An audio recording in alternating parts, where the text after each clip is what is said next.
Est-ce que vous aussi, vous avez déjà désiré tellement quelque chose que vous aviez l'impression que de ne pas réaliser votre rêve pouvait vous empêcher de respirer correctement? Avez-vous déjà ressenti une telle tristesse de ne pas pouvoir avoir ce que vous désiriez le plus, que vous aviez l'impression que personne ne vous comprenait? J'ai toujours été volontaire, persévérante. Ma mère disait que je ne lâchais jamais. La persévérance me permettait en effet de dépasser mes limites et d'obtenir ce que je désirais, mais avec le sourire, depuis toute petite, parce que ça rend la vie plus belle. Enfant, j'avais 3 rêves: être médecin, avoir des enfants et idéalement adopter mon 3e enfant. Après un travail acharné, j'ai réussi à faire le métier dont je rêvais, prendre soin des autres. Et au cours de ma formation de médecin, j'ai rencontré mon complice pour la vie, mon docteur Mamour.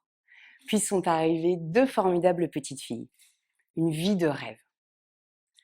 Alors quand on m'a annoncé à 33 ans un cancer agressif de l'utérus, j'ai eu l'impression de percuter un mur en pleine vitesse. Ce n'était pas tout à fait ce que j'imaginais pour mon avenir. Savez-vous que 10% des femmes traitées pour un cancer sont en âge d'avoir un enfant? Une même annonce, mais 2 impacts différents. Mon mari a entendu qu'il pouvait perdre sa femme et se retrouver seul à élever nos 2 filles. Moi, je n'ai entendu qu'une chose: je ne pourrai plus avoir d'enfant.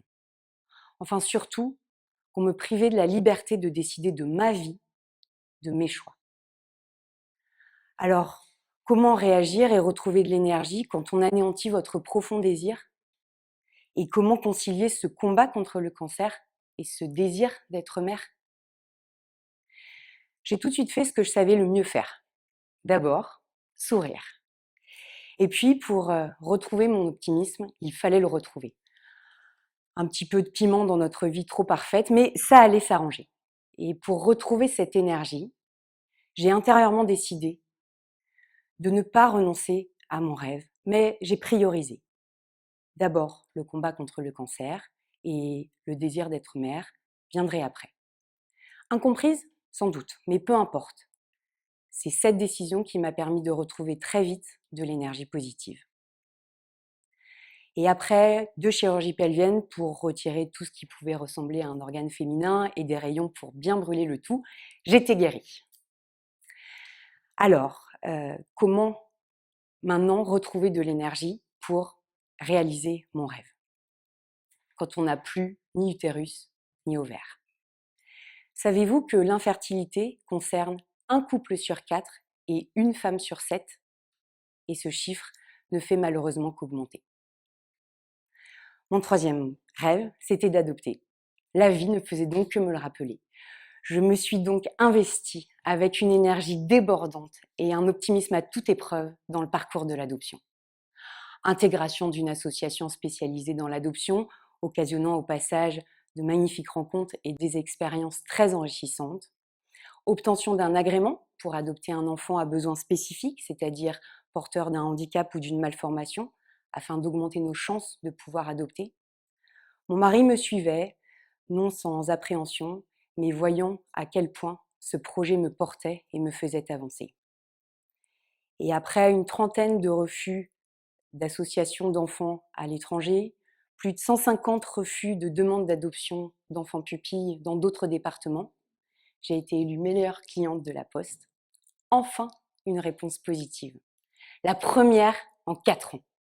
Nous étions acceptés pour adopter un enfant porteur d'une malformation en Chine, sur liste d'attente. Nous serions les prochains. Et alors que je commençais à réaliser que mon rêve allait encore enfin se concrétiser, le Covid.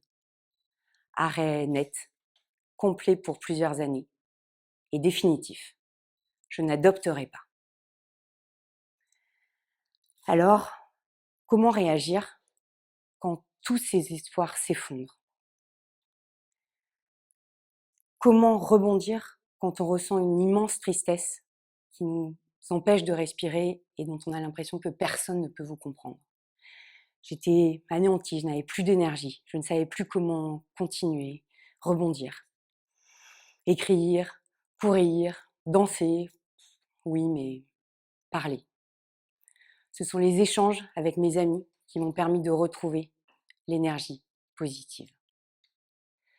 Selon le philosophe Hans Winsman, on parle pour créer une espèce d'électricité qui permet à ceux qui sont trop tendus de se décharger et ceux qui ne le sont pas assez de se recharger. Et comme le dit si bien Marie-Robert, philosophe, parler, c'est créer un espace où les tensions peuvent circuler, se transformer, s'apaiser, où l'énergie peut se redistribuer selon les besoins de chacun. Nous ne sommes ainsi jamais seuls face à nos gouffres, qui peuvent se partager, se moduler, se réinventer au contact des autres. L'alchimie dépasse la simple communication. Et c'est ce qui s'est passé. Alors que je ne voyais plus comment retrouver de l'énergie, un jour, au cours d'une banale conversation avec une amie, elle me dit « Mais tu sais pas quoi ? Mon frère va avoir un bébé avec son mari par GPA. » La gestation pour autrui ? Tu veux dire qu'on peut espérer avoir un enfant dès la naissance ? Un petit bébé rien qu'à soi, sans problème de santé annoncé particulier, avec en plus le patrimoine génétique de mon mari ? Alors là, un ouragan d'espoir m'envahit, une tornade d'énergie qui permet au passage de convaincre mon mari de me suivre. On se lance. La GPA, ou Surrogacy in English, est interdite en France, comme vous le savez. Mais depuis des années, des parents font appel à des mères porteuses dans d'autres pays et reviennent en France avec leur enfant né à l'étranger. Afin de ne pas laisser ces enfants apatrides, une jurisprudence permet d'aider à appliquer en France la parentalité jugée à l'étranger. C'était donc envisageable. Mais où et comment faire ? Où ? Quelques pays en Europe autorisent la GPA, mais ils ne correspondaient pas à notre idée de la maternité de substitution. Direction donc les États-Unis, pays référent dans le domaine. Comment ? En pratique, cela demande beaucoup d'investissement et d'argent, sans recevoir aucune aide, mais j'avais mes ressources. Pause, persévérance, optimisme, sourire, énergie. Et donc assez d'énergie pour déplacer des montagnes. J'ai donc tout organisé. La sélection de l'agence pour le recrutement de la mère porteuse, qui n'a aucun lien biologique avec le bébé et ne peut postuler que si elle a déjà au moins un enfant biologique et une situation financière stable. La sélection de l'agence pour la création et l'implantation de l'embryon, conçu à partir d'une donneuse d'ovocytes, les avocats, les assurances. Tout peut être géré par une seule agence, moyennant surcoût, mais le fait de tout gérer moi-même m'a permis de me sentir plus responsable de ce que nous faisions et finalement de m'approprier un peu cette grossesse par procuration. Concernant la mère porteuse, notre critère essentiel était le choix mutuel. Nous la choisissions, mais aussi elle nous choisissait, nous, pour notre histoire, notre famille. C'était indispensable pour nous. C'est ainsi qu'après avoir refusé un premier profil de mère porteuse, j'ai ressenti, en découvrant le second, une alchimie et une connexion immédiate. Michala, ça ne pouvait être qu'elle pour porter notre bébé. Impression partagée, un vrai coup de foudre mutuel. Et notre bonne étoile ne nous a pas quittés. Premier embryon implanté qui s'accroche. Michala est enceinte de notre bébé, une graine de championne, et déjà la ténacité de sa mère, même sans lien biologique. Alors comment gère-t-on une grossesse à distance et par procuration, et à 7000 km, par des échanges, toujours. Une histoire de femmes. Michala et moi avons appris à nous connaître, des messages audio pour que notre bébé entende nos voix en français. C'est une histoire de femmes, une connivence unique et presque surnaturelle entre Michala et moi.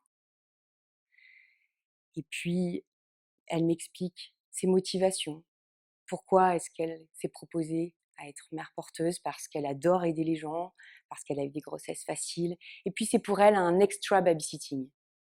Ça, pour être extra, c'est extraordinaire. L'apogée de la générosité. Et puis, c'est le départ pour les États-Unis et la rencontre avec celle qui porte notre bébé. Tellement d'émotions, d'impatience, d'excitation. J'adore le mot américain pour décrire cela. Terrific. Incroyable, fabuleux, formidable, extraordinaire, avec ce petit côté frisson en plus. Et puis, c'est l'accouchement. Là encore, une histoire de femme, bouleversante d'émotions. Terrific. J'ai moi-même sorti mon bébé. La première personne à l'avoir pris dans mes bras, c'est moi. Moi qui ai coupé le cordon. Il n'y a aucun mot pour décrire ce que j'ai pu ressentir. Elle était là, mon Emma, me regardant avec ses grands yeux bleus. Mon petit miracle, tant espéré, tellement attendu. Et après la rencontre sublime et si émouvante avec son papa et ses 2 grandes sœurs venues pour l'accouchement, notre moment unique, privilégié, toutes les 2.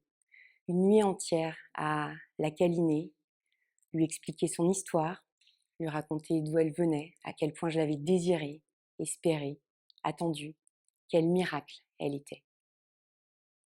J'étais venue seule en avion.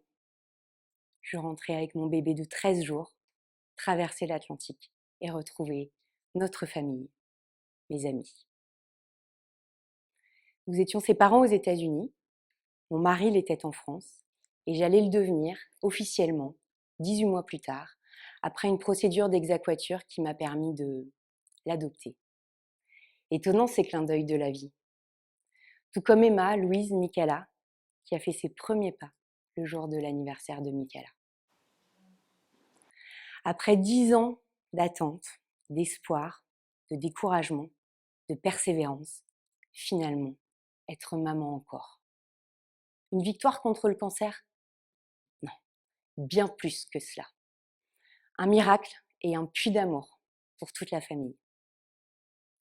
Une union presque sacrée de mon couple et de mon noyau familial. Des amitiés sublimées. Une connivence éternelle avec Michaela. Des rencontres, des partages inoubliables et d'une telle richesse. Et tant d'émotions, tant de bonheur, qui m'ont bouleversée, ont rendu ce voyage si exaltant et m'ont apporté tellement plus que ce que je cherchais. Ne lâchez pas votre rêve de parentalité, malgré les obstacles, le cancer, les refus. Persévérez, gardez votre optimisme et votre sourire et échangez. Ne cessez jamais de parler, c'est une source formidable d'énergie. Pose. Pose tes rêves et suis-les. Je chéris ce parcours qui a rendu ma vie si belle, si riche et bien plus grande que moi. Je vous remercie.